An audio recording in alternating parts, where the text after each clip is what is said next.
नमो भगवते वासुदेवाय नमो नमः। ब्रह्मानंदं परम सुखदं कैवल्यं ज्ञानमूर्ते। માંથી કમળ સરખા નેત્રવાળી શોભાયમાન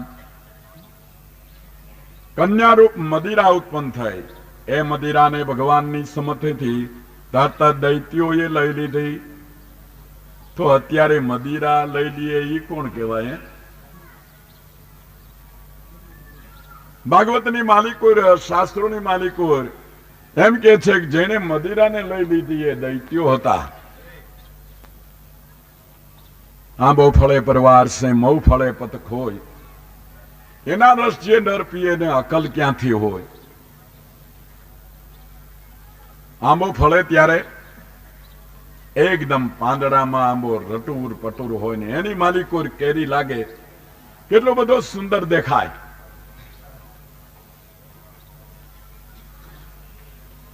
એનું નામ ભક્તિ છે. અને મવડું ફળે ને તો એક પાંદડું મવડામાં ન રહીએ ત્યારે સીધે સીધું મવડું એના દાંડવામાં લાગે. જેનો જન્મતા જ કુળનો ક્ષય થાય એના રસ જે નર પીએ ને અકલ ક્યાંથી હોય, એનું સર્વનાશ થાય.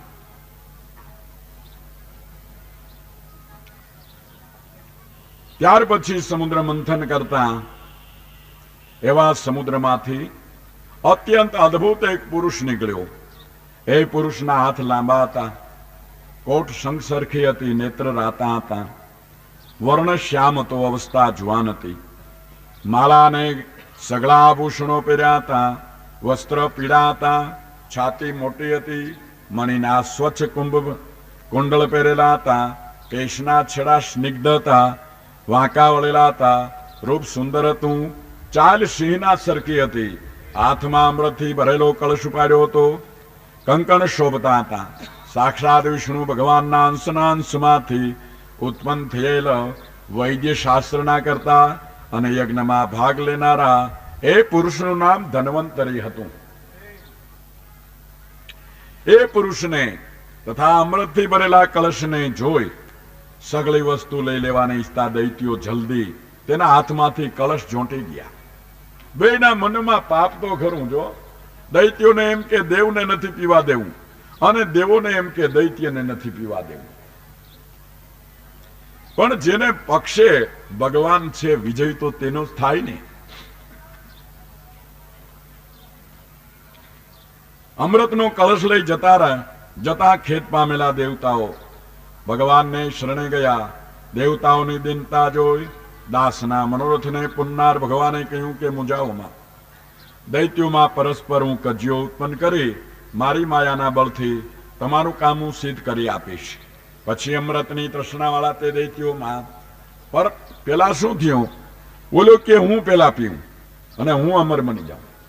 દૈત્યોમાં બોલો કે હું પેલા પી જાઉં, હું અમર બની જાઉં. આમાં લડાઈ મંડી ગઈ થાવા. એમાં વળી ત્રીજો પક્ષ એક જાગ્યો કે પણ આપણે કેવા મૂર્ખા કહેવાય. દેવોનો પણ કેટલો બધો આમાં પરિશ્રમ છે, એનો સાથ કેટલો, અને એને આપણે પીવા ન દેવું ને આપણે જ પી જાવું એમને. એવો ત્રીજો પક્ષ એક જાગ્યો. પત્યાળા યજ્ઞમાં એટલે સૈયારા યજ્ઞમાં જેમ સૌને સરખું ફળ મળે છે તેમ આ કામમાં આપણને દેવતાઓને સરખું ફળ મળવું જોઈએ અને એ જ સનાતન ધર્મ છે. આ સમયમાં સગળા ઉપાયોને જાણનાર વિષ્ણુ ભગવાને મહાન અદ્ભુત અને જેનું વર્ણન થઈ શકે નહીં એવું સ્ત્રીનું રૂપ ધાર્યું. એ સ્ત્રીનો વર્ણ સુંદર હતો. શ્યામ કમલના સરખો શ્યામ હતો. સગળા અવયવો રૂપાળા હતા. સરખા કાનમાં આભૂષણો પહેર્યા હતા. કપોળ નાસિકાને મુખ દીપી રહ્યા હતા. પેટ પાતળું હતું. મુખનો સુગંધ લેવાને લાગુ પડેલા ભમરાઓ ગુંજારવ કરી રહ્યા હતા. મલિકાના ફૂલ ઉગડી રહ્યા હતા. એવી માળાજણી ચોટલામાં જથ્થામાં ધરી ધારણ કરી હતી. અત્યંત સુંદર હતી. કંઠમાં આભરણ પહેર્યા હતા. સુંદર ભુજાઓમાં બાજુબંધ બાંધેલા હતા. એ મોહિની અવતારના વિશ્વ મોહિની રૂપ જેને ભગવાને ધારણ કર્યું. લાજ ભરેલા હસવાની સાથે ઉછાળેલી ભમ્મરના વિલાસથી અને જોવાથી મોટા મોટા દૈત્યોના મનમાં વારંવાર કામદેવ પ્રદીપ્ત થવાને લાગ્યું. એથી શ્રીમદ મહાપુરાણ ભાગવત અષ્ટમ સ્કંધ અષ્ટમોધ્યાય સંપૂર્ણ બોલો શ્રી ગિરિરાજ ધન કી. સુખદેવજી કહે છે, સ્નેહ છોડી દઈને વાટપાડાની પેઠે એકબીજા પાસેથી અમૃતના પાત્રને ઝૂંટી લેતા અને એકબીજાને ગાળ્યો દેતા એ દૈત્યોએ એ સ્ત્રીને આવતી દીઠી.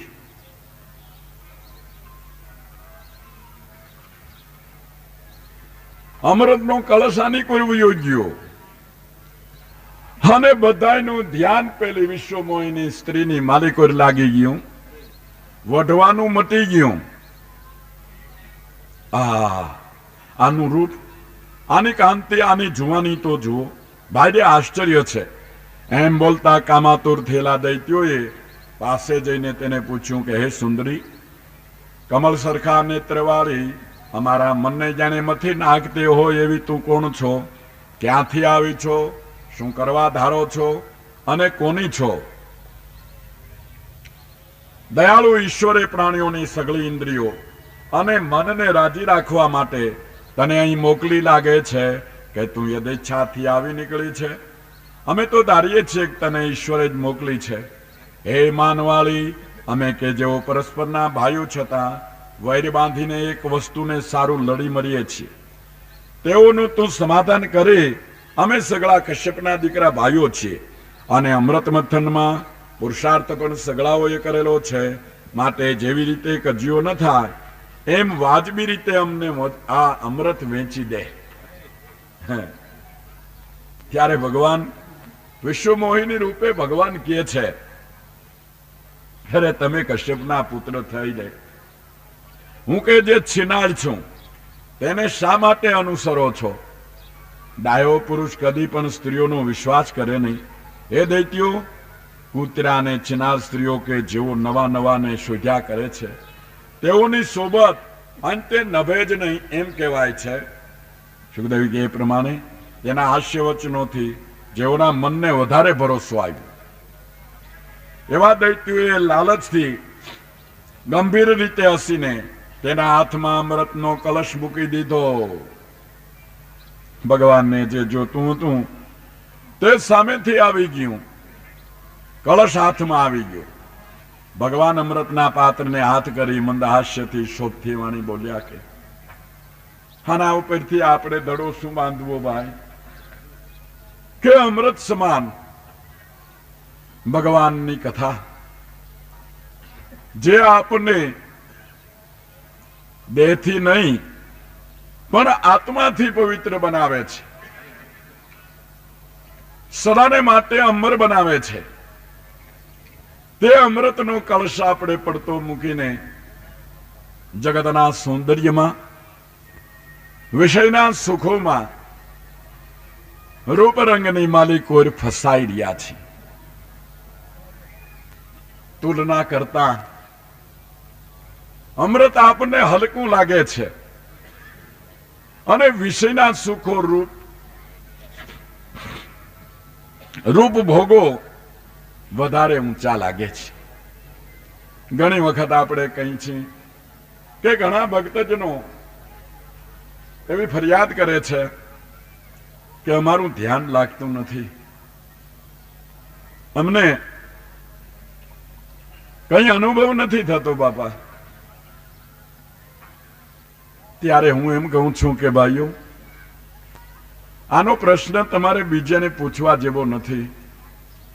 આનું કારણ તમે તમારામાં શોધી શકો છો ને તમારામાં જડે ત્યારે નિવેડો આવે એમ છે. હું એમ કહું છું કે જ્યારે તમારા મનમાંથી સંસાર નીકળી જાય, નીકળી ન જાય તો કાંઈ નહીં, પણ 49% સંસારને 51% ઈશ્વર થાય, ભક્તિ થાય, ત્યારે અનુભવ જોવાની વાટ નહીં જોવી પડે, અનુભવ થવાની વાટ નહીં જોવી પડે. પણ જ્યાં સુધી 51% સંસાર છે અને 49% સુધી ઈશ્વર છે, ત્યાં સુધી અનુભવની વાટ જોતા નહીં. દૈત્યો તો દૈત્યો જ છે, એ કોઈ દી દેવ થતા નથી ને. એને માટે અમૃત નકામું છે. ભગવાનની ઈચ્છા એ કરીને જ આ બધું બની રહ્યું છે.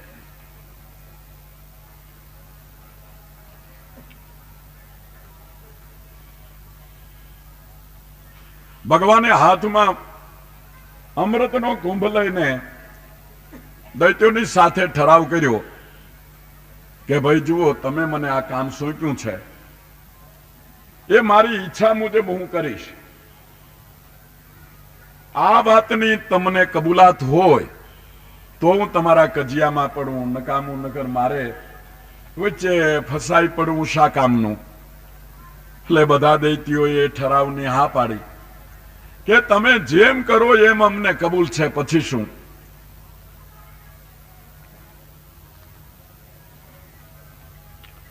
પછી દેવ અને દૈત્યો ઉપવાસ કર્યો.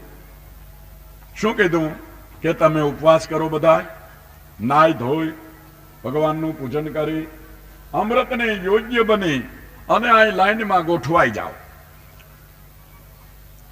એ પ્રમાણે બધાએ કહ્યું. બ્રાહ્મણો પાસે સસ્તું વાચન કરાવ્યા, પોતપોતાની રુચિ પ્રમાણે નવા વસ્ત્રો પહેર્યા, શણગાર ધરી જેઓ નિયાણીઓ ઉગમણી કોર રાખી હતી એવા દર્ભો ઉપર બેસી ગયા. ફૂલ અને દીવાઓથી શોભાયમાન અને ધૂપથી સુગંધ્ય થયેલી શાળામાં દેવ અને દૈત્યો ઉગમણી કોર મોઢા રાખી બેસી જતા. મોહિની તે સભામાં આવ્યા. વિશ્વ મોહિની રૂપ ભગવાને ધાન કર્યું છે. એ હાથમાં અમૃતનો કળશ લઈ અને દેવ અને દૈત્ય સામસામી લાઈનમાં બેઠા છે તેની વચમાં આવ્યા. એ મોહિનીના સાથળ હથેળીના છેડા જેવા ગોળ હતા, રેશમી વસ્ત્ર શોભી રહેલા હતા, હાથમાં કળશ લીધો હતો, સોનાના કુંડળ પહેર્યા હતા અને કાન, નાક, ગાલ ને મુખ અતિ સુંદર હતા. લક્ષ્મીના જેવા રૂપવાળી અને વિષ્ણુ રૂપ એ મોહિની કે જેના વસ્ત્રનો છેડો વારંવાર નીકળી જતો હતો, તેને જોઈને દેવ અને દૈત્યો તેના હાસ્યપૂર્વક જોવાથી મોહ પામી ગયા. દૈત્યો કે જેઓ જાતિથી જ ક્રૂર છે, તેઓને અમૃત દેવું એ તો સર્પોને દૂધ દીધા જેવું છે અને ખરેખર ન્યાય વિરુદ્ધ છે. જે જગતમાંથી તરત મરી જવા જોઈએ એને વરદાન આપવું કે તું જીવ, કે તેને કાંઈ પણ જીવવાને માટેનો ટેકો આપવો હોય તો આખા જગતનો દ્વેષ, આખા જગતનો દોષ કરવા જેવું છે. દૈત્યો કે જેઓ અતિથી જાતિથી જ ક્રૂર છે તેને અમૃત દેવું એ તો ઠીક નહીં. ભગવાને અમૃતનો ભાગ આપ્યો નહીં. પછી જગતના પતિ ભગવાને દેવ અને દૈત્યોની જુદી જુદી પંક્તિઓ કરી. તેઓને પોતપોતાની પંક્તિમાં બેસાડ્યા.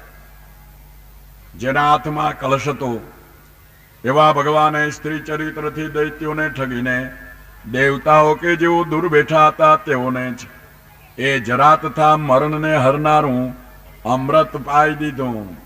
તેઓએ મોહિનીની સાથે સ્નેહ કર્યો હતો. એવા દૈત્યો સ્ત્રીની સાથે તકરાર થઈ પડે એ ઠીક નહીં. એમ ધારી પોતે કરેલો ઠેરાવ પાળીને ચૂપ રહ્યા. એને કીધું તું હું કરું એ તમને કબૂલ હોય તો હું તમારું કામ કરું. હવે એને ઠીક લાગ્યું એમ કર્યું. હવે જો લડીએ તો આ સ્ત્રીને માઠું લાગી જાય. હે મોહિનીની સાથે અત્યંત સ્નેહ કરનારા, સ્નેહ તૂટી જવાની બીક ધરાવતા મોહિનીએ સ્ત્રી ચરિત્રની રીતિથી ઘણું માન આપીને બાંધી લીધેલા દૈત્યો કાંઈ પણ વિપરીત વચન બોલી શક્યા નહીં.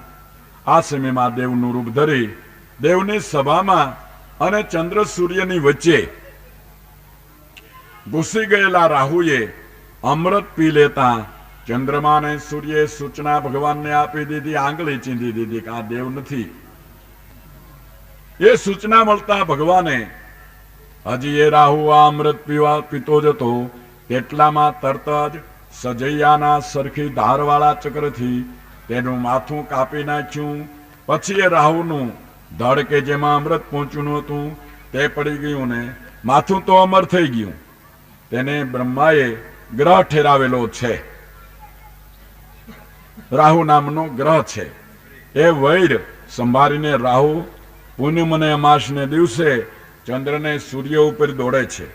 દેવતાઓને અમૃત પહોંચી રહ્યા પછી જગતના પાલક ભગવાને દૈત્યો જોતા છતાંય પોતાનું વિષ્ણુ રૂપ ધરી લીધું.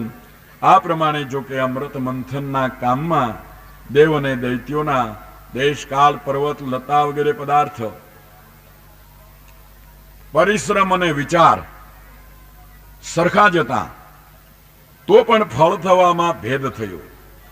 એવોમાં ભગવાનના ચરણારવિંદના આશ્રયને લીધે દેવતાઓને જેવું જોઈએ તેવું અમૃતરૂપ ફળ મળ્યું અને દૈત્યોને કાંઈ પણ ન મળ્યું. પુરુષાર્થ ખરો,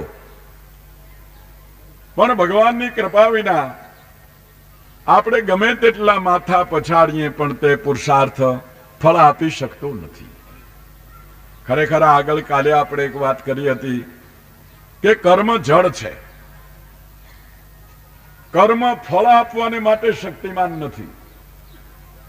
કર્મ જો ફળ આપી શકતું હોય તો એક જ સરખા કર્મ એકી સાથે કરેલા બે માણસે બેના ફળમાં કેમ ફેર પડે?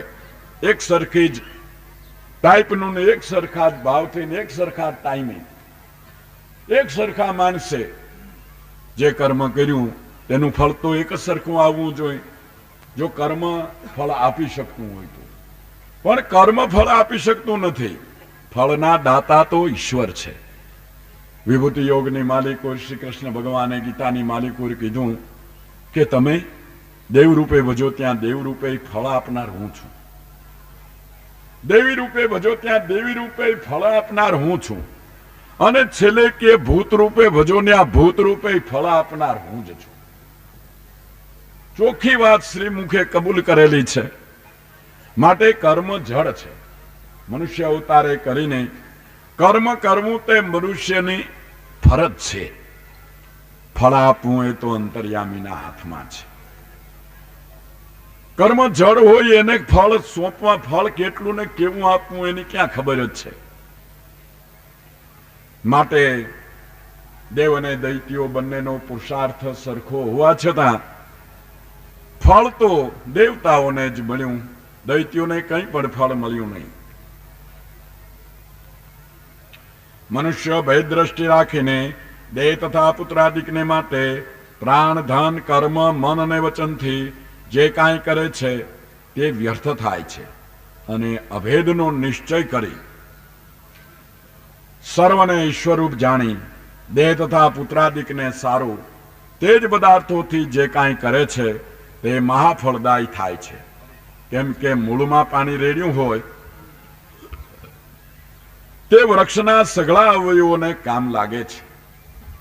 ભગવાન ઈશ્વર સર્વનું મૂળ છે. બીજી બધી ઉપાસનો તેના ડાળા ડાખલા રૂપે છે.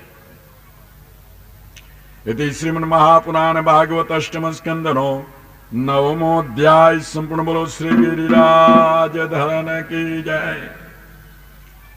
સુખદેવજી કહે છે, હે રાજા, એ પ્રમાણે દૈત્ય અને દાનવો કામમાં ભેળા હતા ને સાવધાન પણ હતા. તો પણ ભગવાનથી વિમુખ હોવાને લીધે તેઓને અમૃત મળ્યું નહીં. અમૃતને સમુદ્રમાંથી કાઢી અને તે પોતાના ભક્ત દેવતાઓને પાઈ સર્વ પ્રાણીઓ જોતા છતાં ભગવાન ગરુડ ઉપર બેસીને ત્યાંથી પધારી ગયા. ખરી વાત છે કે ઉત્તમ વસ્તુ અધિકાર વિના મળે તદપી કાર્ય નવ સરે. જેમ મત્સ્ય ભોગી બગલો મુકતા ફળ દેખી ચાંચ નહીં ધરે. જે કોઈ પ્રેમ અંશે અવતરે પ્રેમ રસ તો તેના જ હૃદયમાં ઠરે. ભાઈઓ, અમૃત કોઈ પાણી નથી.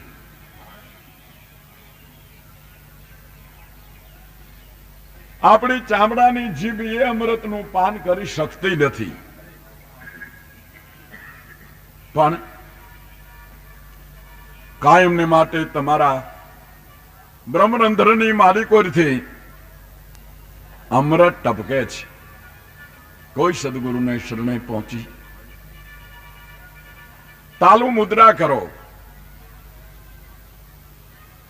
તાલી મુદ્રા કેમ કરવી? કે હંમેશા અભ્યાસ કરીને આપણી જીભ નીચેની જે નસ છે તેને ઘસી ઘસીને કાપી નાખી, જીભને બેવડી વાળી ગળામાં ઠાંસી દો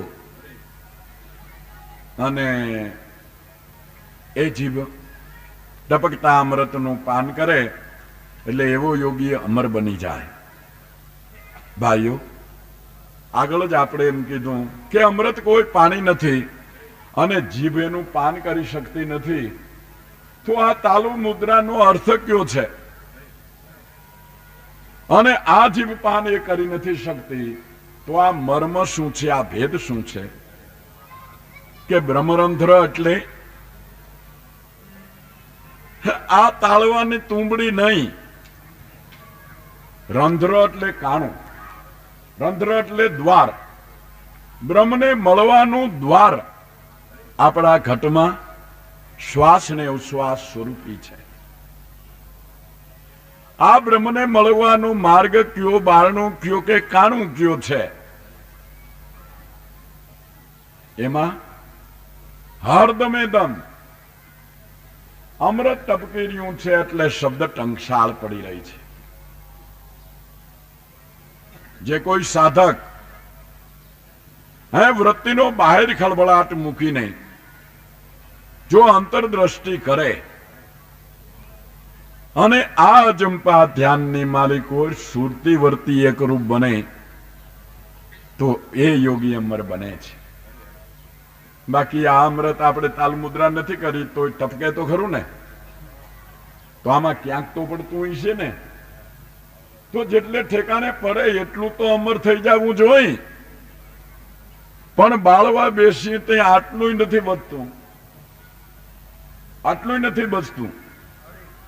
પણ ભાઈઓ, આ કોઈ સ્થૂળ દેહના વિષયની વાતો જ નથી.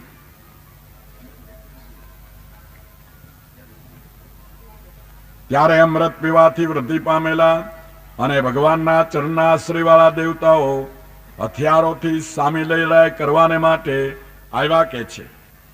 અસુરોએ લડાઈની તૈયારી કરી,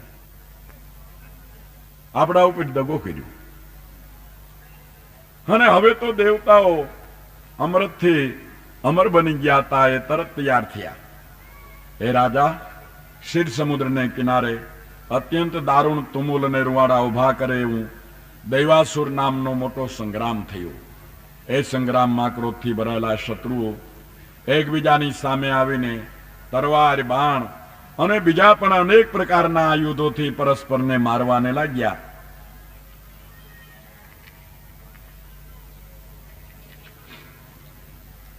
પછી જગતના પતિ ભગવાને દેવ અને દૈત્યોની જુદી જુદી પંક્તિઓ કરી તેઓને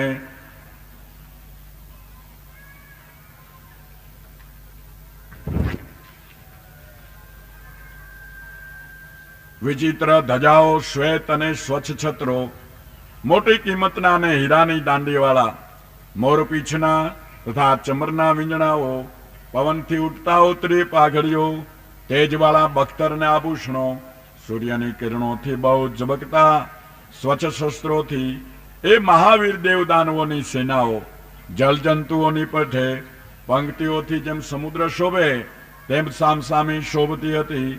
યુથનાપતિ અસુરો વાહનો પર બેસીને ચારેય કોર ઉભા હતા. નમૂચી શંબર બાણ, વિપ્રચિતિ અયોમુખ, દ્વિમૂર્ધા કાલનાભ ઇત્યાદિક અનેક દૈત્યોના નામ છે. જે ત્રણપુરનો સ્વામી મૈદાનવ અને બીજા પણ અનેક નિવાત કવચ વગેરે દૈત્યો કે જેઓને અમૃતનો ભાગ નહીં મળતા, ફક્ત ક્લેશનો જ ભાગ મળ્યો છે અને જેઓએ રણમાં ઘણીવાર દેવતાઓને જીતી લીધા છે, તેઓ સિંહનાદ કરીને મોટા શબ્દવાળા શંખ વગાડવાને લાગ્યા. એ પ્રમાણે શત્રુઓને છકેલા જોઈને બહુ જ કોપ પામેલો ઇન્દ્ર, જેને મદની ધારાઓ જીરા કરે છે, એવા ઐરાવત હાથી ઉપર બેઠો અને તે ઉપર બેસવાથી જેમાંથી ઝરણા જરે છે એવા ઉદયાચલ ઉપર આવેલો સૂર્ય જેમ શોભે તેમ શોભવાને લાગ્યો. એકબીજાની સામે આવીને મર્મ ઉઘાડા કરનારા દુર્વચનોથી પરસ્પરનો તિરસ્કાર કરવા લાગ્યા. દેવ અને દૈત્યો દ્વંદ્વ યુદ્ધ, બે જણાનું યુદ્ધ કરવાને લાગ્યા. ઇન્દ્રની સાથે બલિરાજા, તારકાસુરની સાથે કાર્તિક સ્વામી, હેતીની સાથે વરુણદેવી દેવ, પ્રહિતીની સાથે મિત્રદેવ, આ પ્રમાણે સમોવડિયા ગોતીને એકબીજા દ્વંદ્વ યુદ્ધ કરવાને લાગ્યા. હાથી, ઘોડા, રથ, પ્યાદા અને અશ્વારોના અનેક ટુકડા થવાને લાગ્યા. કેટલાકના હાથ સાથળ કોટ અને પગ કપાઈ ગયા, કેટલાકના ધ્વજ, ધનુષ, બખ્તર અને ઘરણા કપાઈ ગયા. યુદ્ધમાં માથામાં રહેલી આંખોથી પોતાને દેખનારા અને હાથમાં હથિયારો ઉપાડીને લડાઈમાં બીજા યોદ્ધાઓની સામે દોડતા કબંધો ઉઠવાને લાગ્યા. બલિરાજાએ 10,000 બાણથી ઇન્દ્ર ઉપર 3 વાર, ઐરાવત ઉપર 4 બાણ, ઇન્દ્રના 4 ઘોડા ઉપર અને 1 બાણ ઐરાવતના મહાવદ ઉપર નાખ્યું. શીઘ્ર પરાક્રમ કરનારા ઇન્દ્રે એ બલિરાજાના બાણો હજી પોતા સુધી પહોંચ્યા ન હતા ત્યાં સામા તેટલા સજાવેલા ભાલા નાખીને હસતા હસતા એને બધાને કાપી નાખ્યા. આવું દારૂણ યુદ્ધ થયું કે છે.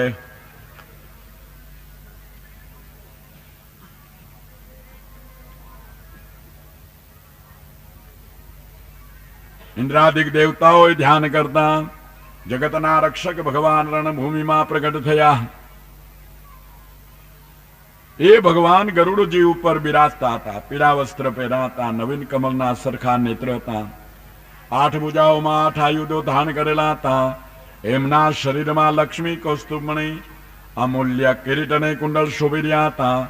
જેમ જાગ્રત અવસ્થા હોવાથી સ્વપ્ન મટી જાય તેમ ભગવાન પધારવાથી તેમના મહિમાને લીધે દૈત્યોના કપટ કર્મથી ઉત્પન્ન થયેલી સગળી માયા તરત જ મટી ગઈ. યુદ્ધમાં ગરુડ ઉપર બિરાજતા ભગવાનને જોઈને સિંહ ઉપર બેઠેલા કાલનેમી દૈત્યે ફેરવીને તેમના ઉપર ત્રિશૂળ નાખ્યું. એ ત્રિશૂળ ગરુડના માથા ઉપર પડ્યું હતું. તેને લીલાથી પકડી લઈ ભગવાને એ ત્રિશૂળથી કાલનેમી દૈત્યને મારી નાખ્યો.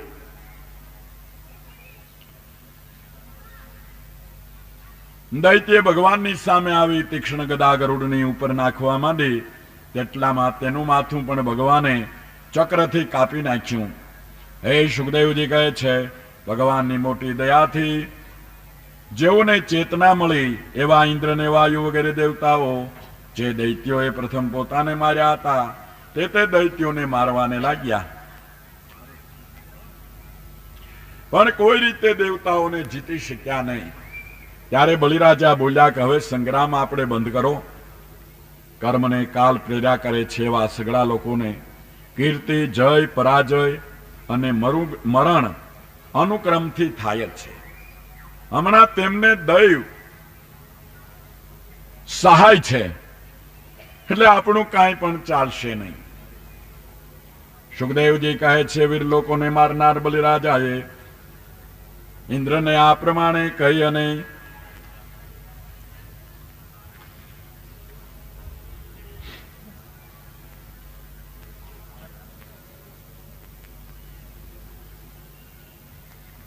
ક્રોધ પામેલા ઇન્દ્રે વળી પાછા સામે આવતા બલિરાજાને જાણે લડવાને માટે આવે છે એવા ભાવથી જંબાસુરનું માથું કાપી નાખ્યું. નમૂચી, બલ અને પાક નાકના 3 દૈત્યોને જંબાસુર મરી ગયાની વાત નારદજી પાસેથી સાંભળી જલ્દી ત્યાં આવી પહોંચ્યા. કઠોર વચનોથી ઇન્દ્રના મર્મસ્થાનમાં પીડા ઉપજાવતા તે દૈત્યોએ નમૂચી દૈત્યે સોનાના પૂંખવાળા 15 મોટા બાણોથી યુદ્ધમાં ઇન્દ્રને વિંધીને જળથી ભરપૂર મેઘની પેઠે ગર્જના કરી. ઇન્દ્રને નહીં દેખતા બહુ જ વિવલ થયેલા અગ્રણી વિનાના અને શત્રુએ જીતી લેતા દેવતાઓ સમુદ્રમાં વાણ ભાંગતા જેમ વાણિયાઓ બૂમો પાડે તેમ પોતપોતાની પરિવાર સહિત બૂમો પાડવાને લાગ્યા. તેટલી વારમાં બાણના પાંજરામાંથી ઘોડા રથ ધ્વજ અને સારથી સહિત નીકળેલો પોતાના તેજથી દિશા આકાશ પૃથ્વીને પ્રકાશિત કરતો ઇન્દ્ર પ્રાતકાળના સૂર્યની પેઠે શોભવાને લાગ્યો.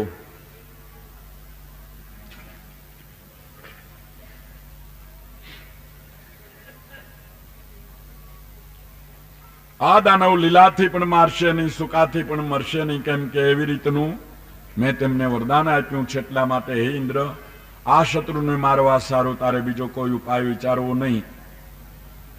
આકાશવાણી સાંભળીને એકાગ્ર ચિત્તથી વિચાર કરતા સમુદ્રનું ફીણ કે જે લીલું પણ નહીં ને સૂકું પણ નહીં એવું છે, તે ઉપાય ઇન્દ્રને યોગ્ય લાગ્યું. સૂકું પણ નહીં અને લીલું પણ નહીં એવા ફીણથી નમૂચીનું માથું હરી લીધું. તે સમયમાં મુનિઓ ઇન્દ્રની સ્તુતિ કરી, ફૂલની વૃષ્ટિ કરી. વિશ્વાવસુ અને પરાવસુ નામના બે ગંધર્વો ગાયન કરવા લાગ્યા. દેવના દુંદુભી વાગવાને લાગ્યા. કે છે એ સમયમાં દૈત્યોનો નાશ થતો જોઈ બ્રહ્માએ મોકલેલા નારદજીએ દેવર્ષિ દેવતાઓને વાર્યા. નારદજી કહ્યું, ભગવાનની ભુજાના આશ્રયથી તમોને અમૃત મળ્યું અને સગળા તમે લક્ષ્મીની વૃદ્ધિને પામ્યા. માટે હવે આ કજિયાથી બંધ પડો અને ક્રોધ છોડીને ભગવાન નારાયણને શરણે જાઓ.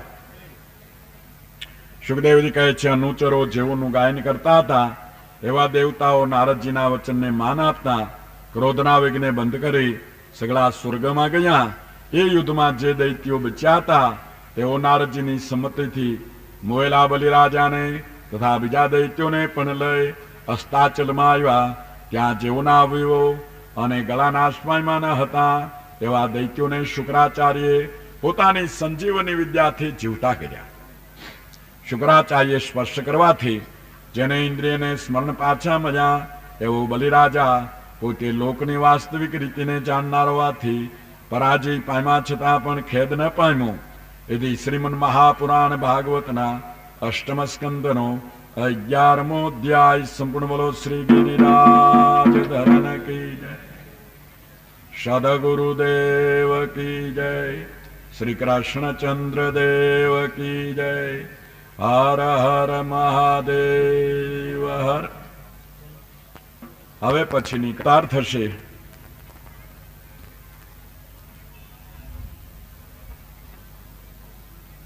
બલિરાજાના યજ્ઞમાં ભગવાન પધારી 3 પગલા પૃથ્વી માગી તેમનું સર્વસ્વ હરી લેશે અને વળી દેવતાઓને સ્વર્ગ આપશે.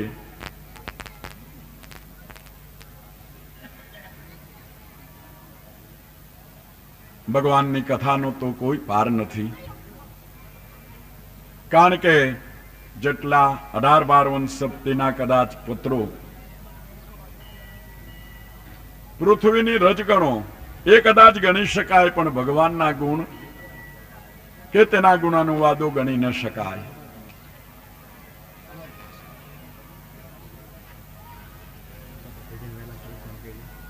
ના ના,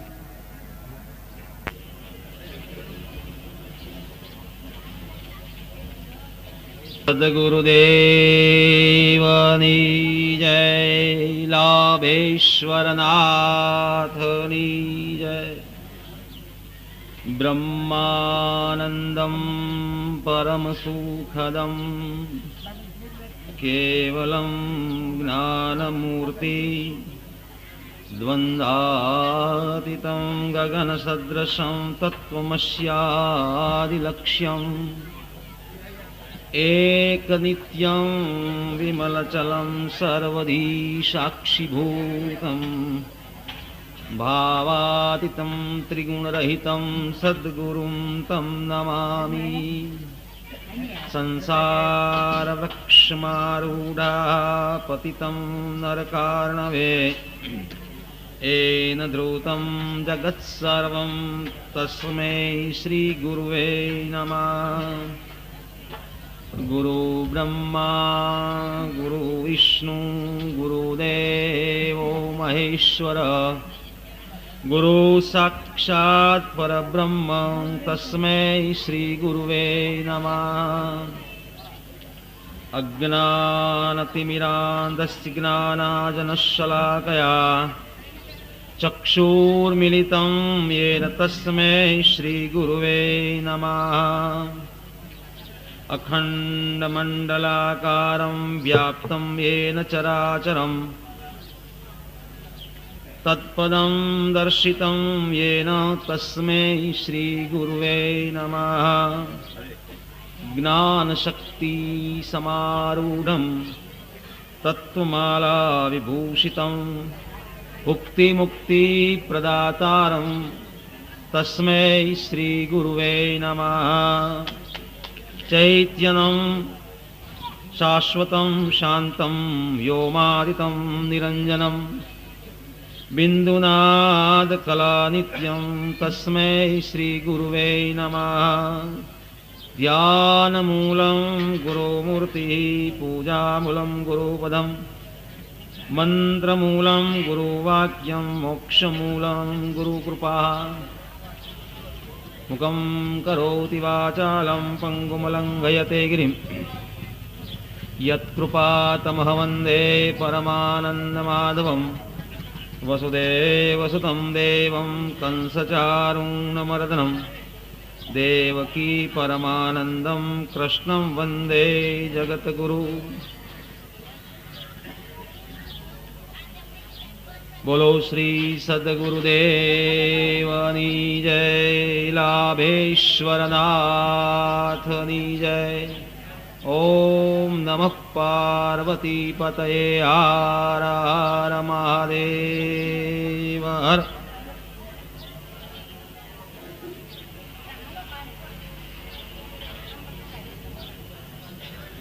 आ 7મા સ્કંદના 13મા અધ્યાયમાં મનુ અને એના 6 પ્રકારના છૂટા છૂટા વર્ણન છે.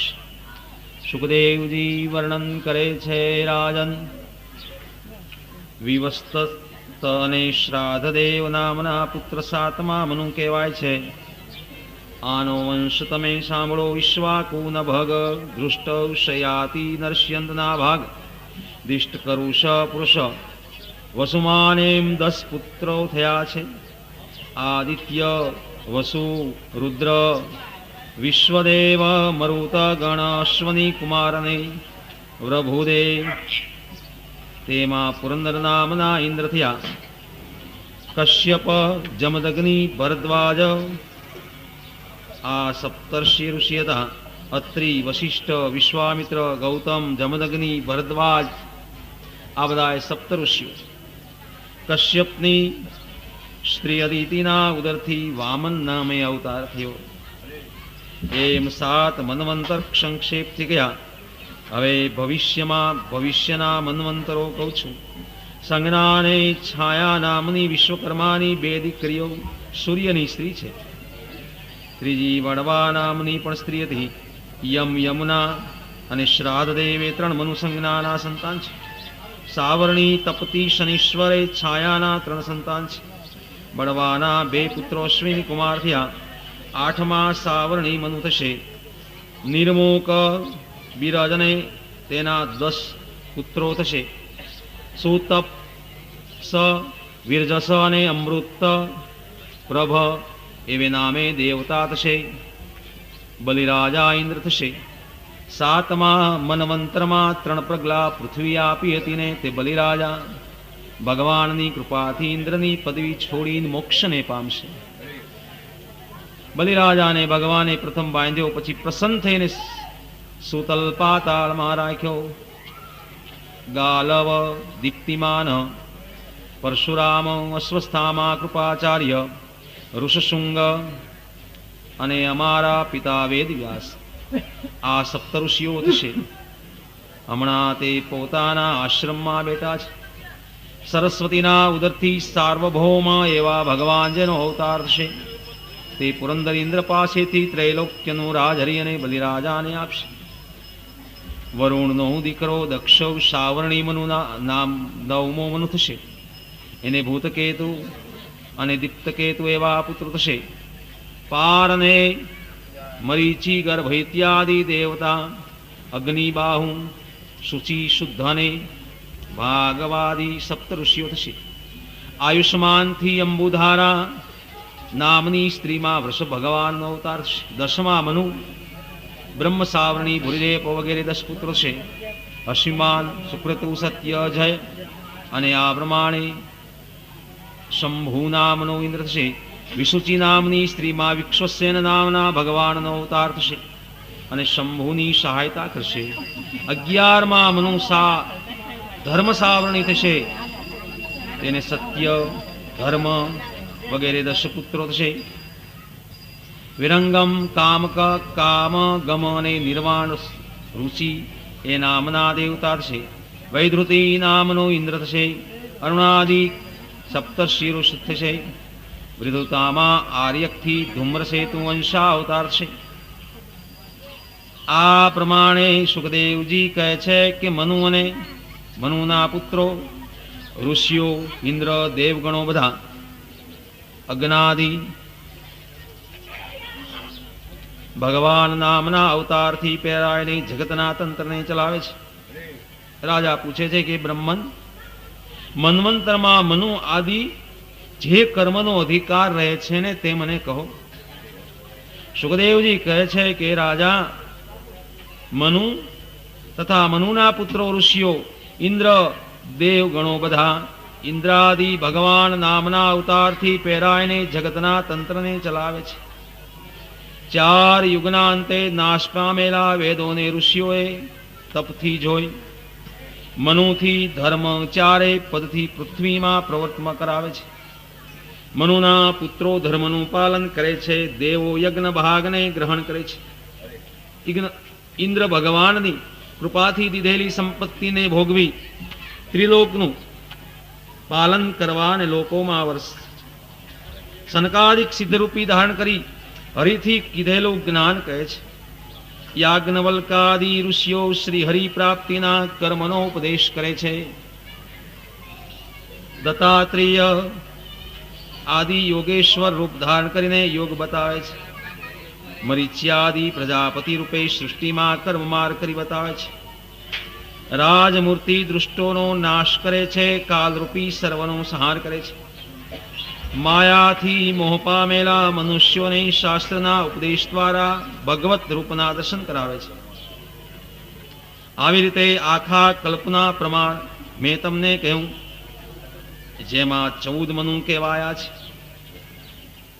શ્રીમદ ભાગવતે મહાપુરાણિક અષ્ટમ સ્કંધે 14મો અધ્યાય સંપૂર્ણ. બોલું શ્રી ગિરિરાજ ધરણ કી જય.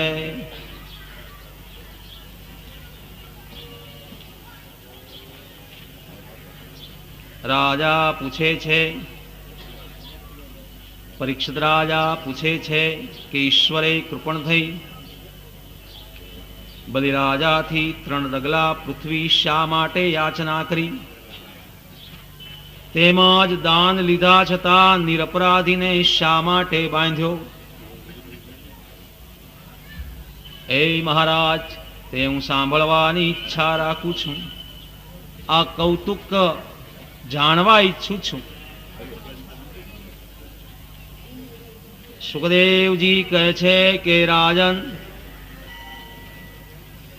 યુદ્ધમાં ઇન્દ્રથી પરાજય પામેલો બલિ ભૃગુથી જીવતર પામી પાછળથી તેને ગુરુ કરી અને સર્વાત્મા શ્રી હરિનું યજન કર્યું, પૂજન કર્યું. ત્યારે પ્રસન્ન થઈ અને ભૃગુએ તેને વિજય કરાવેલા વિશ્વજીત યજ્ઞ બલિરાજાને કરાયો. આહુતિથી યજન કરતા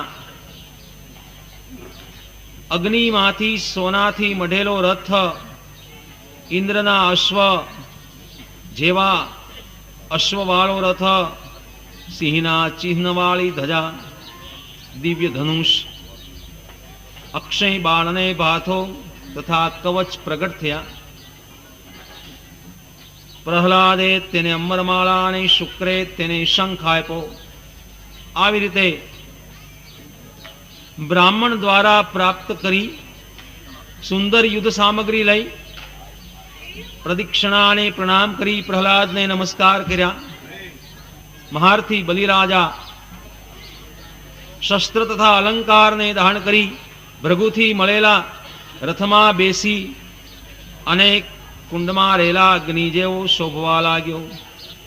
અતુલ ઐશ્વર્યબલ સંપત્તિથી આકાશનું પાન કરતો દૈત્યપતિ યોધા સહિત મોટા આસુરી ઘસારો કરતા સમૃદ્ધિવાન એવી ઇન્દ્રપુરીમાં આવ્યો. તે ઇન્દ્રપુરી બાગ બગીચાથી રમ્યમત ભ્રમર પક્ષીઓના નાદથી ગુંજતી, ફળ ફૂલના ભારથી નમેલી ડાળીવાળા વૃક્ષોથી શોભતી, આકાશ ગંગાથી વીંટળા સ્ત્રીઓના કેશમાંથી ખરતા પુષ્પોથી સુગંધી વાયુ વાય છે. સુવર્ણ ઝાડિયામાંથી નીકળતા સુગંધી ધુમાડા પોળા માર્ગોમાં અપસરાઓ ફરે છે.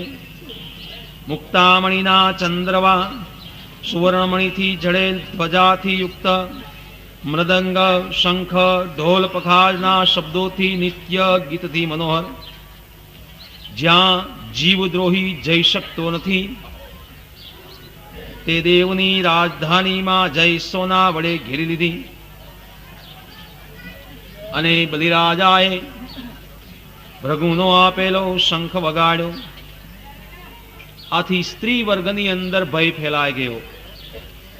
ત્યારે ઇન્દ્રે બલિની પ્રવૃત્તિ જાણી સર્વદેવ ગણો સહિત ગુરુને પૂછ્યું, હે ભગવાન, પૂર્વનો બેરી બલિ ઉદ્યમ વડે પામેલા બળને હું અસહ્ય માનું છું. મુખથી આકાશ પીતો હોય ને એમ પ્રલયાગ્નિ જેવો ક્યાંથી ઊભો થયો. ઇન્દ્ર રાજા ગુરુદેવને શરણે ગયો. હે ગુરુદેવ, એનું કારણ કહો. મારા ક્ષત્રુનું તેજબળ ક્યાંથી આવ્યું? ગુરુદેવ કહે છે કે હે ઇન્દ્ર, તારા ક્ષત્રુની ઉન્નતિનું કારણ હું જાણું છું. જે ભૃગુએ શિષ્ય જાણીને તેજ દીધું છે, તારા જેવા કે જેની સામે ઉભા રહેવા સમર્થ નથી. માટે હે ઇન્દ્ર, તમે સ્વર્ગ છોડી શત્રુનો સમય બળવાન હોય ત્યાં સુધી ધીરજ રાખી અત્યારે ભાગી નીકળો. અત્યારે બલિ બ્રહ્મ તેજથી સૂર્યની માફક તપે ત્યાં સુધી હે ઇન્દ્ર રાજા, તમે ઈશ્વરાધીન રહો.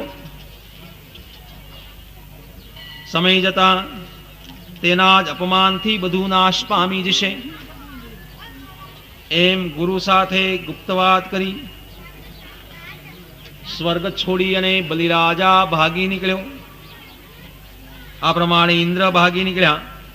દેવોને ન જોવાથી બલિ ઇન્દ્રપદ લઈને 3 લોકને વશ કર્યું. પછી ભૃગુએ વિશ્વજીત નામના 100 યજ્ઞ પોતાના શિષ્ય બલિને ઇન્દ્રપદ સ્થિર કરવા માટે કરાવ્યા. એના અનુભવથી 3 લોકમાં પ્રખ્યાત કીર્તિ દશે દિશામાં વિસ્તાર થતા ચંદ્ર જેવો શોભવા લાગ્યો. બલિ પોતાને ધન્ય માની બ્રાહ્મણો દ્વારા મેળવેલી સમૃદ્ધિ ભોગવવા લાગ્યો. ઇતિ શ્રીમદ ભાગવતે મહાપુરાણે સપ્તમ સ્કંધે 15મો અધ્યાય સંપૂર્ણ. બોલો શ્રી ગિરિરાજ ધરણ કી જય.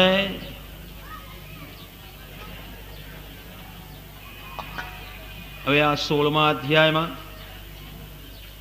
અદિતિ શોક કરતી કશ્યપ પાસેથી પયોવ્રત લઈ અને વ્રત કર્યું એનું વર્ણન કરવામાં આવશે. સુખદેવજી વર્ણન કરે છે, રાજા આવી રીતે પુત્રોને અલોપ થયા જાણી પછી દૈત્યોએ સ્વર્ગ પચાવી પાડ્યું. તેથી તે દેવે દેવની માતા અદિતિ ઘણું દુઃખ માનવા લાગ્યા. એક દિવસ કશ્યપ મુનિએ એને ઉદાસ જોઈ અને ઉત્સવહીન આશ્રમમાં આવી પરિગ્રહ તથા આસન આપ્યા છતાં નિરાશવાળી જોઈ અને કશ્યપજી બોલ્યા, હે ભદ્રે, આજ બ્રાહ્મણના ધર્મનું કઈ અધર્મ થયું છે કે શું? કે ગૃહમાં ત્રિવર્ગમાં કુશળ એવા યોગમાં યોગીનું કઈ યોગફળનો અનુભવ થાય છે? અથવા આવેલા અતિથિનું શું પૂજન કરી શક્યા નથી કે શું? જે ગ્રહસ્થાશ્રમીને ઘેરથી અતિથિ જળથી પણ પૂજાતા નથી, તે ઘર વાઘ, વરુ અને શિયાળની ગુફા જાણો. દેવ માતા અદિતિને કશ્યપ મુનિ કહે છે કે જે ઘરની અંદર અતિથિનું પૂજન થતું નથી, એ ઘર નથી પણ વાઘ, વરુ અને શિયાળની ગુફાઓ છે. હોમ સમયે પવિત્ર અન્ન વડે અગ્નિમાં હોમ કરી શક્યા નથી કે શું? હે દેવી, તમારા દુઃખનું કારણ શું છે? બ્રાહ્મણ અને અગ્નિ એ ભગવાનનું મુખ છે, એના પૂજનથી સ્વર્ગાદી લોકો પમાય છે. અથવા તમારા પુત્રો કુશળ છે ને? હું તમારા ધ્યાન યોગથી કંઈ પણ ભૂલ નથી થઈ ને? આપે જે ધર્મ કહ્યો તેમ વર્તતા કયો મનોરથ સિદ્ધ ન થાય? અદિતિ કહે છે, હે બ્રાહ્મણ, ગાય, ધર્મ અને મન પ્રસન્ન છે. તમારા ધ્યાન યોગથી કંઈ પણ મારી ભૂલ થઈ નથી. હે નાથ, તમારી જ બધી પ્રજા છે, એમાં આપ સમદ્રષ્ટિવાળા છો, તો પણ ઈશ્વર ભક્તને ભજે છે. તેથી હે સ્વામી, ભજતી એવી હું કલ્યાણ થાય એમ દયા કરો. શત્રુઓથી શાન સ્થાન ભ્રષ્ટ થયેલાની રક્ષા કરો. બલિદૈત્યે મારું ઐશ્વર્યાદિ નાશ કર્યો છે, આથી હું દુઃખ સમુદ્રની અંદર પડી છું. તો હે પ્રભુ, મારા પુત્રો પોતાના સ્થાનને પાછું પામે ને એવું કંઈક કરો, એનું કલ્યાણ કરો. સુખદેવજી કહે છે કે રાજા, દેવતાની માતાએ આ પ્રમાણે પ્રાર્થના કરી. આમ એની પ્રાર્થનાથી કશ્યપે કહ્યું કે અહો, જગત સ્નેહ જાળમાં બંધાયેલું છે, નક્કી આ ભગવાનની માયાનું બળ છે.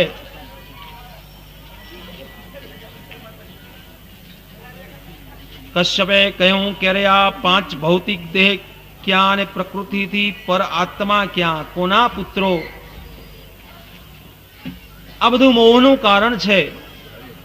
એ દેવી, તમે આ મોહ છોડી દો. આ પાંચ ભૌતિક દેહ ક્યાં અને પ્રકૃતિથી પર આત્મા ક્યાં? કોના પુત્રો? આ બધું મોહનું કારણ છે. માટે જનાર્દન એવા જગતગુરુ વાસુદેવને ભજો. દીની ઉપર દયાવાન, તે તેની ઈચ્છા પૂરી કરવા જતા ભગવાનની ભક્તિ વિના બીજો કોઈ માર્ગ નથી. કશ્યપજી અદિતિને કહે છે, અદિતિ કહે છે કે પ્રભુ, હું કઈ વિધિઓથી જગતપતિનું આરાધન કરું તે કહો. મારે કઈ વિધિ કરવી પરમાત્માનું આરાધન કરવા માટે? હે બ્રાહ્મણોમાં શ્રેષ્ઠ, પુત્રો સાથે દુઃખી થતી મને જેમ દેવ જલ્દી પ્રસન્ન થાય ને, એમ એની સેવાનો પ્રકાર કહો. કશ્યપ મુનિ કહે છે કે હે દેવ માતા, પ્રજાની ઈચ્છાથી મેં પૂર્વે જ્યારે બ્રહ્માને પૂછેલું, તે ભગવત પ્રસન્નતાનું વ્રત તમને હું કહીશ. આ પ્રમાણે હે દેવ માતા, હું તમને વ્રત કહીશ. ફાલ્ગુન માસે મલે પક્ષે દ્વાદશ્યાયાહમ પ્રયોવ્રત ઐશ્ચર્ય દેહમ વિદાક્ષમ ભક્ત્યા પરમ યાન્તિ તવ શિની બાલિયા મૃદા ત્વામ દિત સ્નાનાસ્તુભ્યમ પ્રાપ્નામ પ્રણાશય. ફાલ્ગુન મહિનામાં શુક્લ પક્ષની અંદર 12 દિવસનું પ્રયોવ્રતથી હરિભગવાનને ભજો, પૂજન કરો. એમાં પહેલા અમાવાસ્યાને દિવસે વરાહથી ખોદેલી મૃતિકાથી દેહનું લેપન કરી નદીમાં વિધિથી જળનું સ્નાન કરવું. તેનો મંત્ર આદ્ય વરાહે રસાતળથી ઉદ્ધારેલી, એને હું નમસ્કાર કરું છું. આજ એ મારા પાપનો નાશ કરો, આવો મંત્ર બોલવો. પછી સ્નાન કરી નિત્ય નૈમિત્તિક કર્મ કરી ભક્તિથી મૂર્તિમાં, પૃથ્વીમાં, સૂર્યમાં, અગ્નિમાં અને ગુરુદેવમાં પણ ભગવાનની પૂજા કરવી. દેવમાતા અદિતિને કશ્યપ મુનિ પ્રયોવ્રત કરવાનું કહે છે. પછી આવાન પહેલા આ મંત્ર ભણવા. મહાપુરુષ ભૂતનિવાસ વાસુદેવને હું નમસ્કાર કરું છું.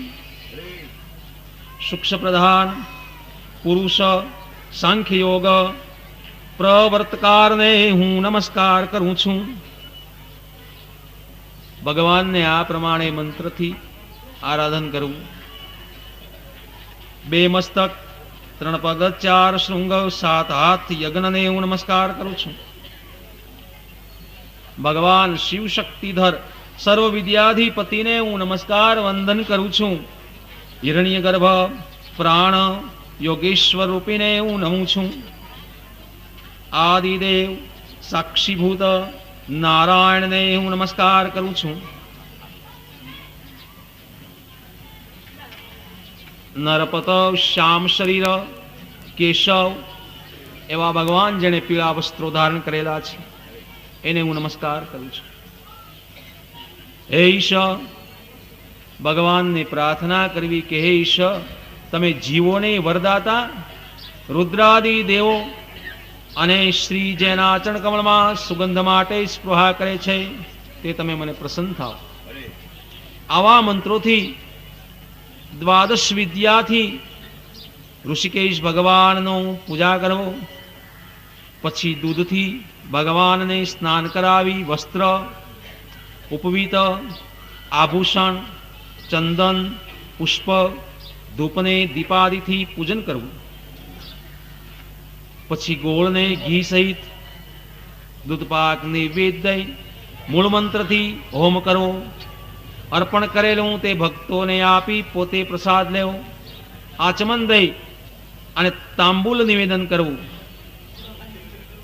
108 મંત્ર જપવા. ભગવાનની સ્તુતિ કરી, પ્રદક્ષિણા કરી અને નમસ્કાર કરી નિર્માલ્યને માથે ચડાવી અને દેવનું વિસર્જન કરવું. બ્રાહ્મણના જોડલાને જમાડવા. દેવોની માતા અદિતિને કશ્યપજી આ પયોવ્રત સમજાવે છે. પછી આજ્ઞા લઈ કુટુંબ સાથે ભોજન લેવું. રાત્રિ બ્રહ્મચર્ય વ્રત પાલન કરી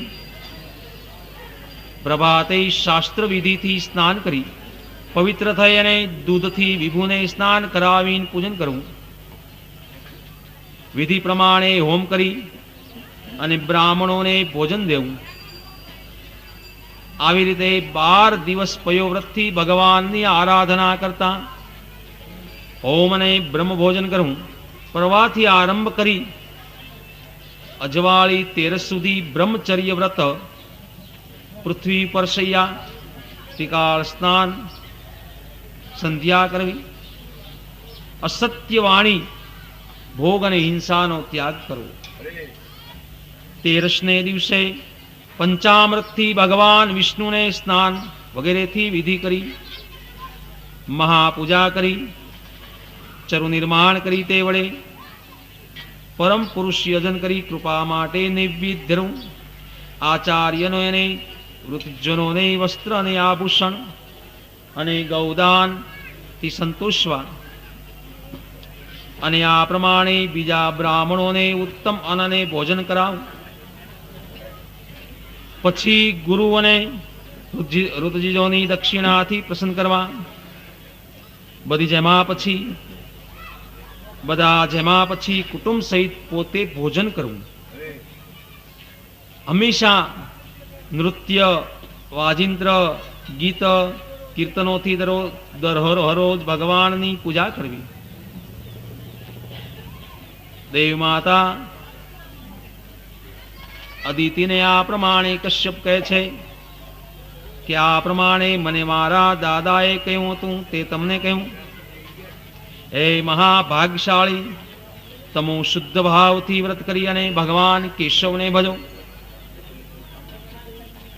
આ વ્રત માં મુખ્ય વ્રત તપમાં સાર વાળું છે, જેથી ભગવાન શ્રી હરિ પ્રસન્ન થાય છે. તે જ તપ, દાન, વ્રત, નિયમાદિથી શ્રદ્ધાથી વ્રત કરો ને તેથી પ્રસન્ન થયેલા ભગવાન તમને વરદાન આપશે. इति श्रीमद्भागवते महापुराणे अष्टम स्कंधे 16मो अध्याय संपूर्ण. बोलो श्री गिरिराज धरण की जय. सद्गुरुदेवनी जय.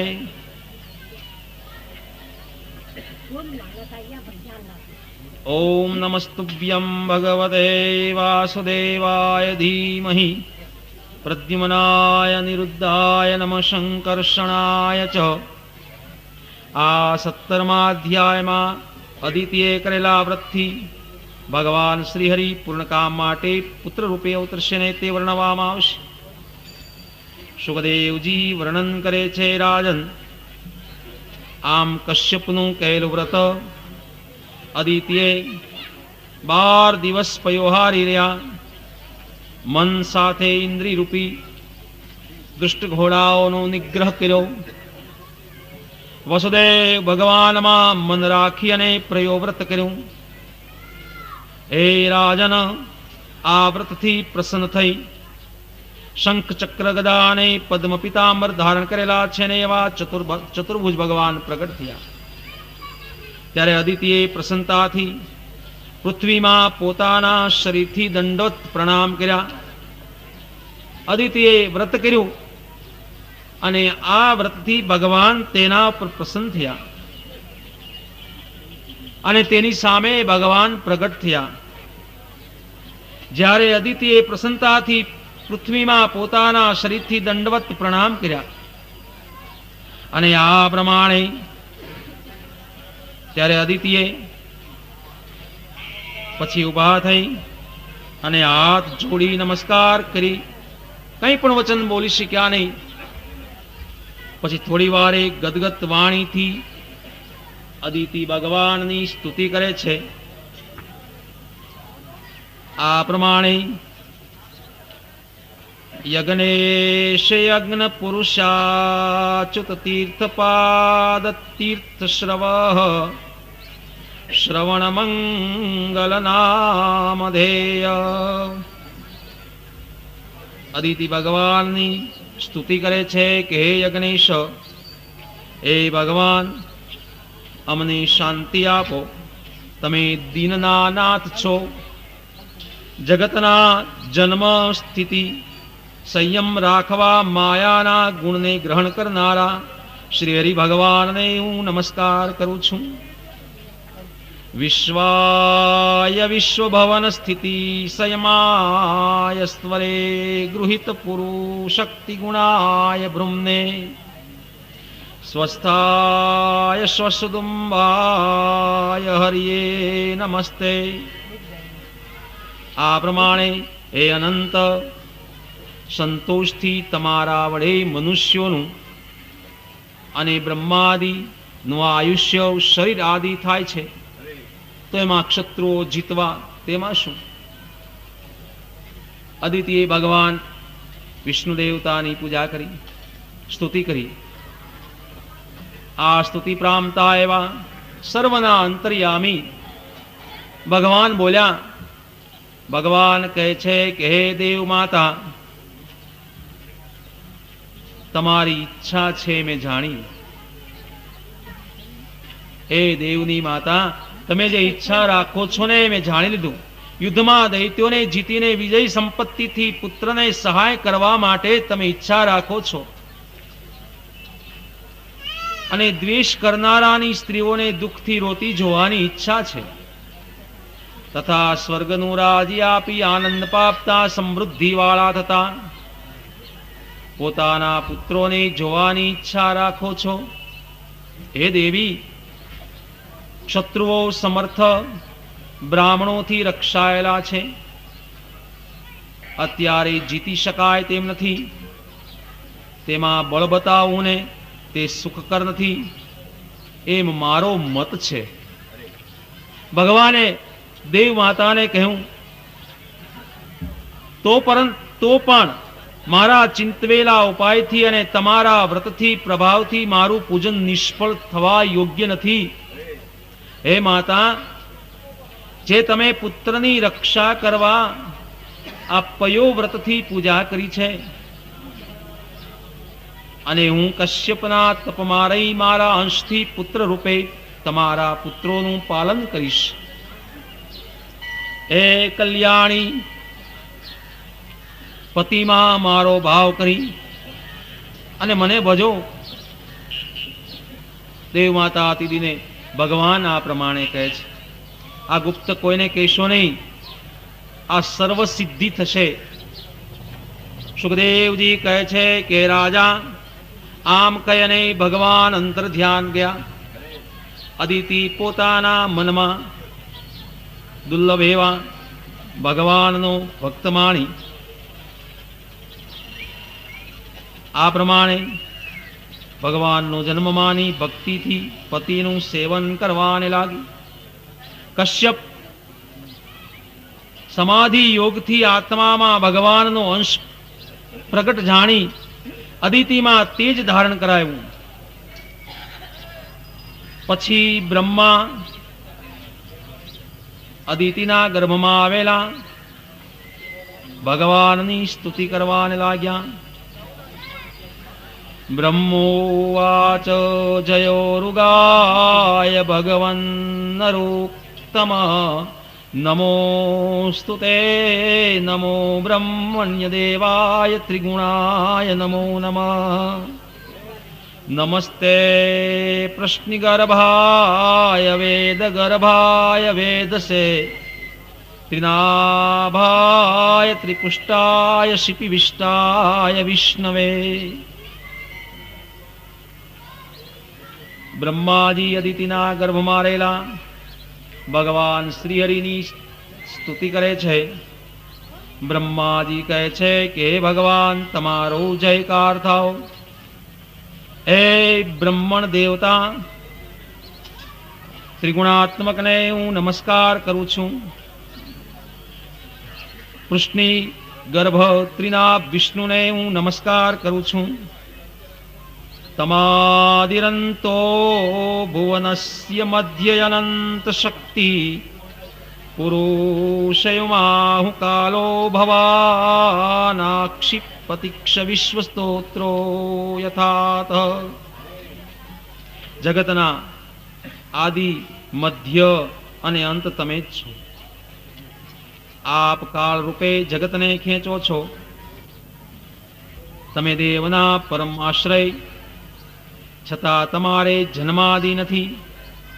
તો પણ દેવોના કાર્યને સિદ્ધ કરવાને માટે તમે અવતાર ધારણ કરો છો.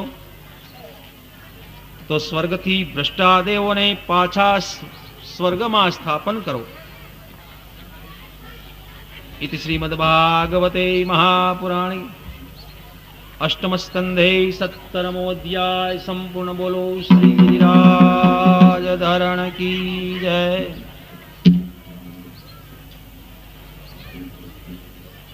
ઓમ નમસ્તુભ્યં ભગવતે વાસુદેવાય ધીમહિ પ્રદ્યુમ્નાય નિરુદ્ધાય નમઃ શંકર્ષણાય ચ.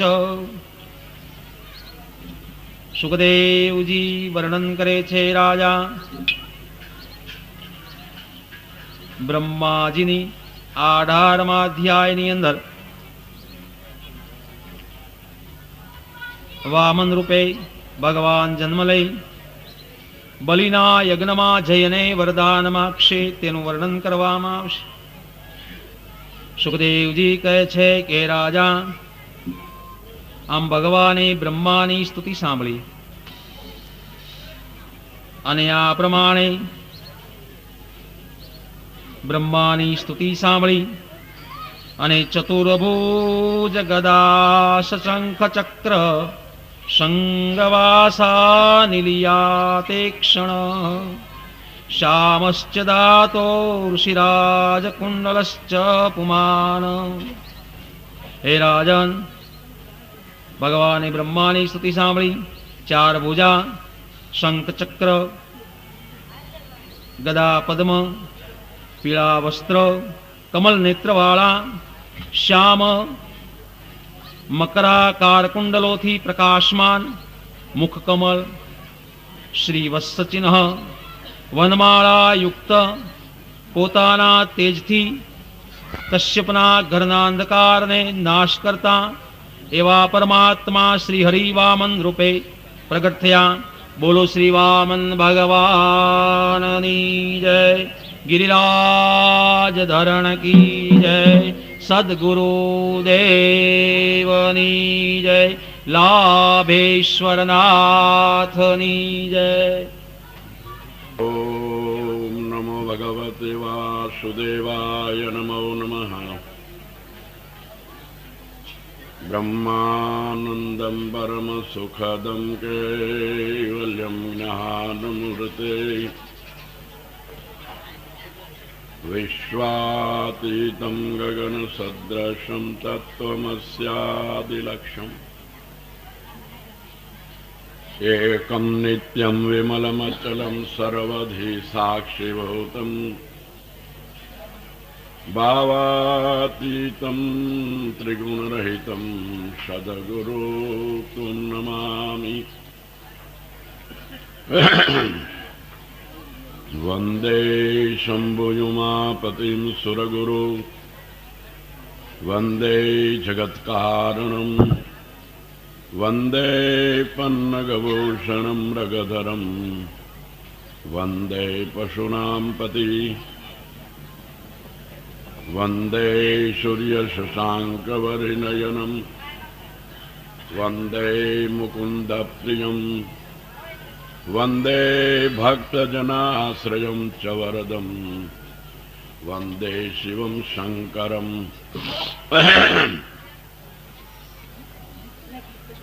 अतुलितबलधामं श्रवणशैलाभदेहं धनुजवनकृशानं ज्ञानिनामग्रगण्यं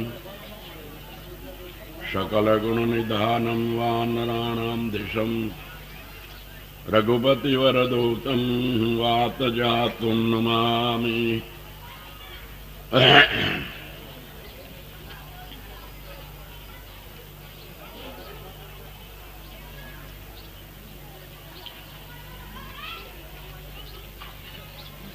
श्री कृष्ण चंद्रदेव की जय. सद्गुरुदेव की जय.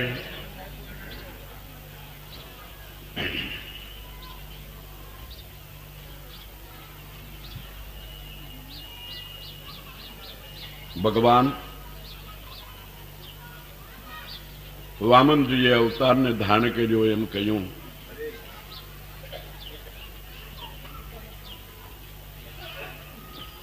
યુગે યુગે એટલે યુગે યુગમાં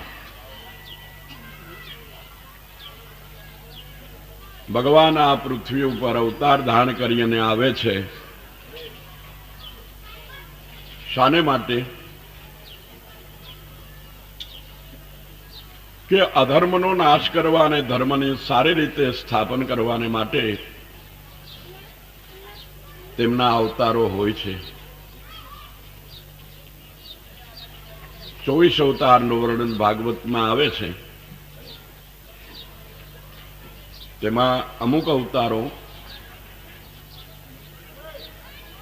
તો એક એક નિમિત્તે જ એક એક કાર્યના નિમિત્તે થયેલા છે. રામ અને કૃષ્ણ બે અવતાર એવા છે કે જે સમાજની સાથે જન્મથી મરણ સુધી એકરૂપ થઈને રહેલા છે. બીજા કોઈ અવતારના જન્મ કર્મો બહુ પ્રકાશમાં નથી. વામનદેવજી મહારાજનો જન્મ બલિરાજાને ઇન્દ્રપ્રદથી ભ્રષ્ટ કરી એના બદલામાં સ્વર્ગથી પણ અધિક સુખ પાતાળનું રાજ્ય આપ્યું અને ઇન્દ્રને પાછું તેનું સ્વર્ગનું રાજ્ય આપ્યું. તે પછી વામનદેવ ક્યાંય ગયા એ ક્યાંય પુરાણોમાં કથા નથી. એટલે એવા જે જન્મો છે તે બધા એક એક કાર્યને માટે થયા છે. ભગવાન તો આવવાને માટે તૈયાર જ છે, પણ તેને ધારણ કરનાર જન્મના કારણરૂપ તેમના માતા પિતા છે. અદિતિએ મહાન વ્રત કર્યું. કશ્યપ મુનિના કહેવા પ્રમાણે બરાબર વ્રતનું પાલન કર્યું અને દ્રઢ નિષ્ઠાથી ભગવાનનું ભજન કર્યું, જેને ત્યાં ભગવાને અવતારને ધારણ કર્યો. બરાબર શ્રવણ નક્ષત્ર વાળી ભાદરવા મહિનાના શુક્લ પક્ષની બારસને દિવસે અભિજીત મુહૂર્તના સમયમાં તેમનો જન્મ થયો. એ સમયમાં નક્ષત્ર ને તારા વગેરે સગળા અનુકૂળ હતા. બારસને દિવસે બરાબર મધ્યાહન સમયમાં ભગવાનનો જન્મ થયેલો છે. એ બારસનું વિજયા દ્વાદશી એવું નામ કહેવાય છે. શંખ દુંદુભી મૃદંગ પણાવ આનક વાગવાને લાગ્યા. વિચિત્ર વાજિંત્રો ને તુર્યનો ભારે શબ્દ થઈ રહ્યો છે. સિદ્ધ ગંધર્વો કિન્નર ચારણ યક્ષ રાક્ષસ ગરુડ અને મોટા નાગ પર પ્રસન્ન થયા. વૈષ્ણવો ભગવાનના અનન્ય પ્રેમથી ગુણાનુવાદો ગાઈ રહ્યા છે. પોતાની યોગમાયાથી જેણે દેહદાન કર્યો છે એવા ભગવાનને જોઈ વિસ્મય પામેલા કશ્યપ પ્રજાપતિએ પણ જય જય એમ કહ્યું.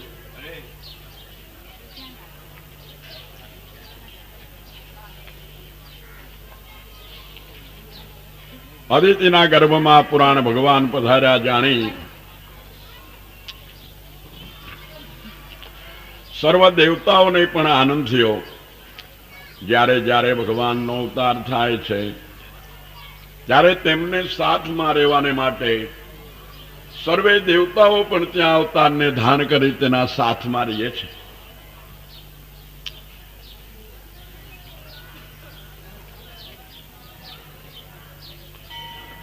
ભગવાને આ અવતાર શા માટે ધારણ કર્યો છે તે સર્વે ઋષિ મુનિઓ અને દેવતાઓ જાણે છે. તરત જ એ વામન બટુકને જોઈને રાજી થતા મોટા ઋષિઓએ બ્રહ્માને અગ્રણી કરીને સગળા જાત કર્માદિક સંસ્કાર કરાવ્યા. વામનજીને જનોઈ દીધું. તે સમયે સૂર્ય ગાયત્રી મંત્રનો ઉપદેશ કર્યો. બૃહસ્પતિએ જનોઈ પહેરાયું.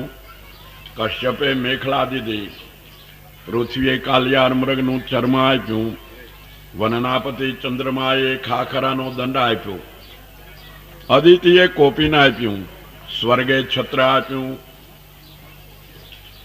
એ પ્રમાણે સગળાઓએ માન આપેલા ઉત્તમ વામનજી બટુક અનેક બ્રહ્મર્ષિઓ જેમાં બેઠા હતા એવી સભામાં બ્રહ્મતેજથી સૌથી વધારે શોભવાને લાગ્યા.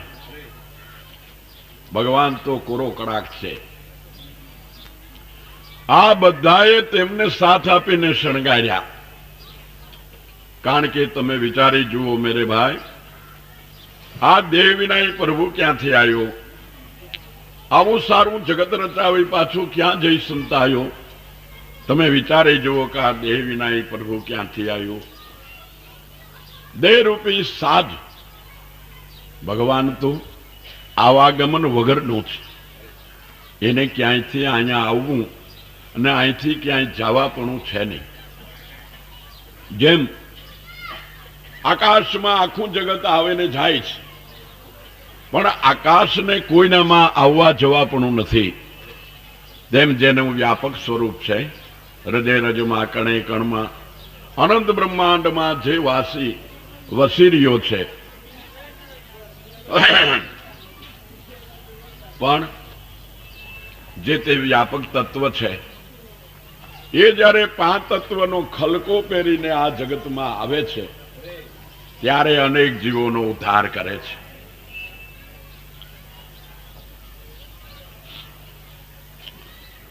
પછી બલિરાજાને ભૃગુકુળના બ્રાહ્મણો 100 અશ્વમેઘ યજ્ઞ કરાવે છે અને તે બહુ જ વૃદ્ધિ પામ્યો છે.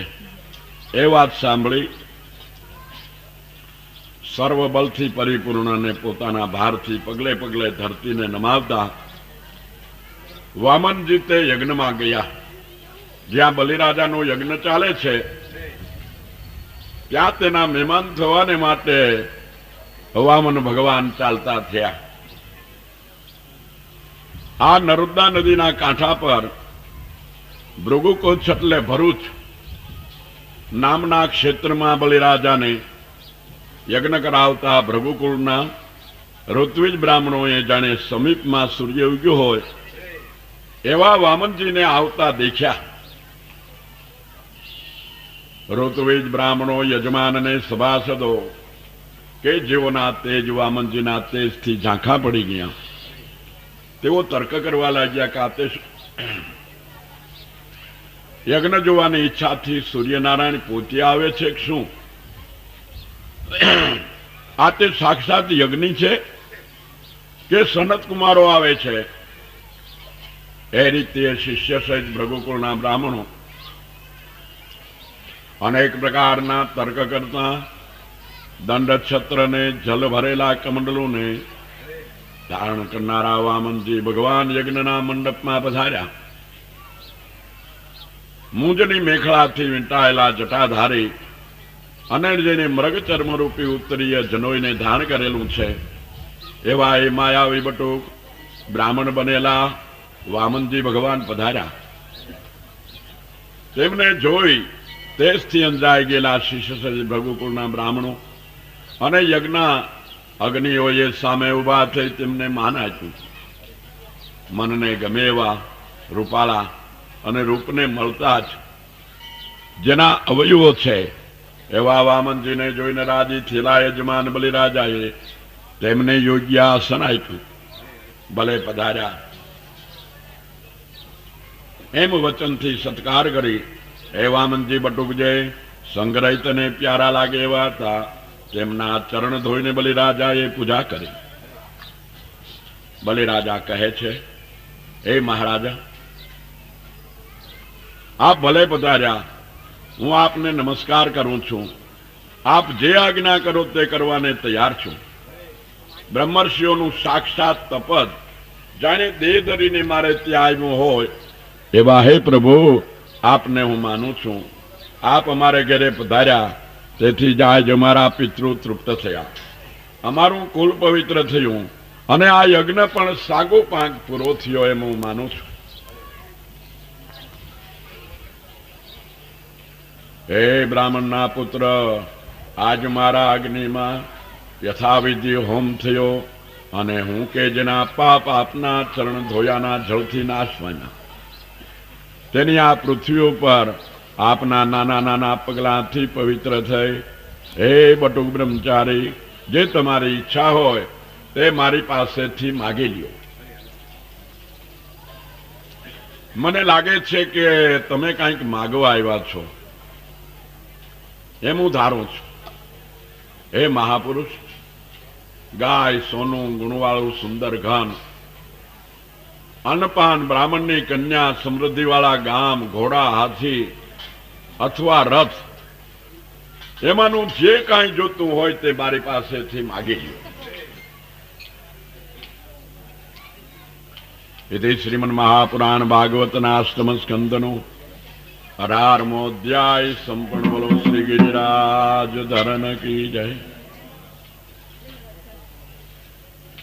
સુખદેવજી કહે છે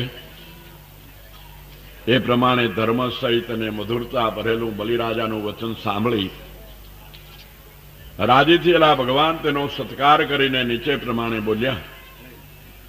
ભગવાન કહે છે કે હે રાજા, તમે કે જેને ધર્મ સંબંધી કામમાં ભૃગુકુળના બ્રાહ્મણો અને કુળમાં વૃદ્ધ પરમ શાંતિ વાળા પ્રહલાદજી કારણરૂપ છે, પ્રમાણરૂપ છે, તેમનું આ વચન કુળને ઘટે તેવું છે. ધર્મ સહિત તેને કીર્તિ આપનારું છે. આ તમારા કુળમાં ભગવાન માગનારને નહીં આપું એમ કહેનાર નમાલો પુરુષ અને પ્રથમ હા કહીને પછી ન દેનાર કૃપણ પુરુષ કોઈ થયો જ નથી.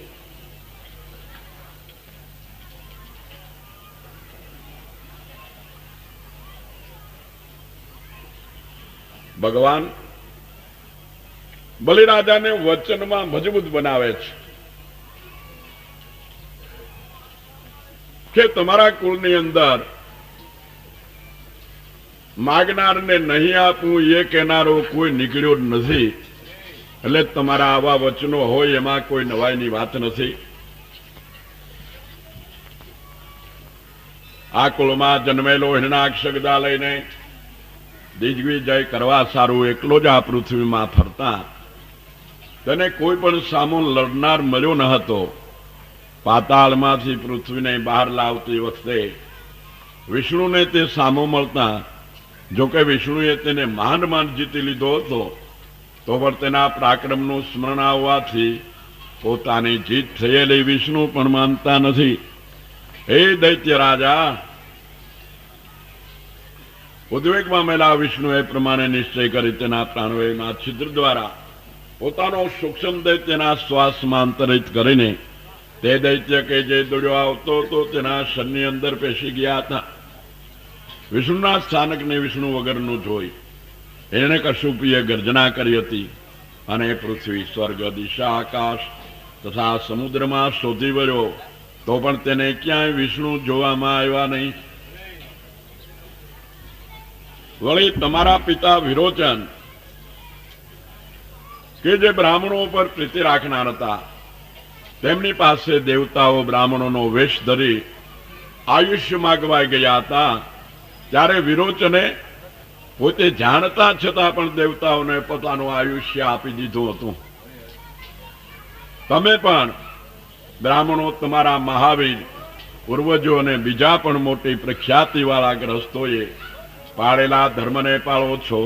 એટલા માટે હે દૈત્યોના રાજા, તમે કે જે વરદાન દેનારામાં ઉત્તમો છો તેમની પાસેથી થોડીક જ, એટલે મારા 3 પગલા જેટલી હું પૃથ્વી માગું છું.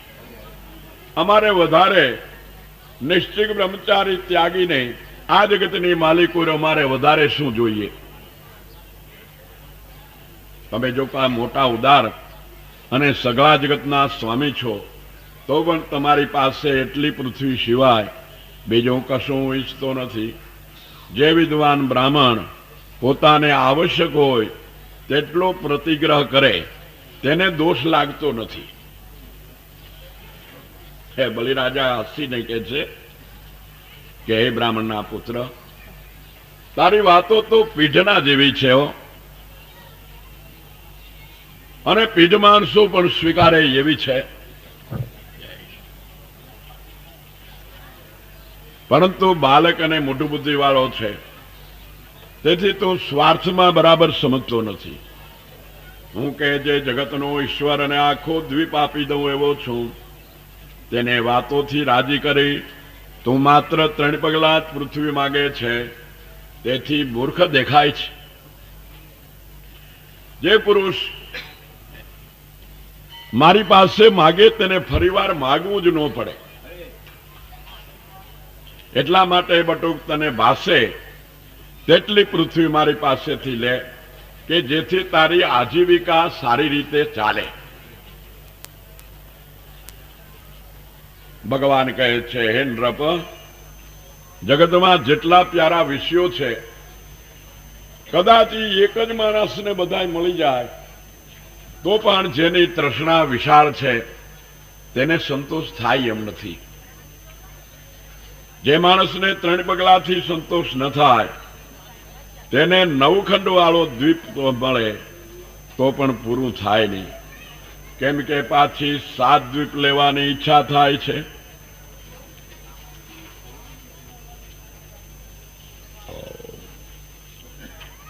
જે કાંઈ યદૈચ્છાથી મળે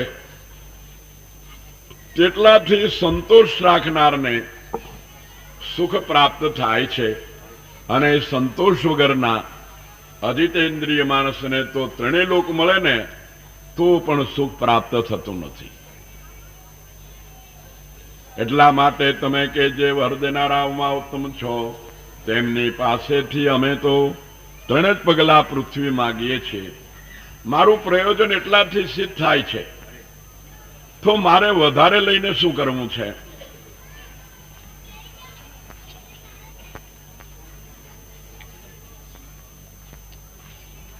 પ્રયોજન કરતા વધારે ધન મેળવવું એ ખરેખર દુઃખદાયી છે. સુખદેવજી કહે છે, એ પ્રમાણે વામનજી બોલતા બલિરાજાએ હસીને કહ્યું કે ત્યારે તમારી ઈચ્છા હોય તે પ્રમાણે લ્યો. પછી વામનજીને પૃથ્વીનું દાન દેવાને માટે બલિરાજાએ જળનું પાત્ર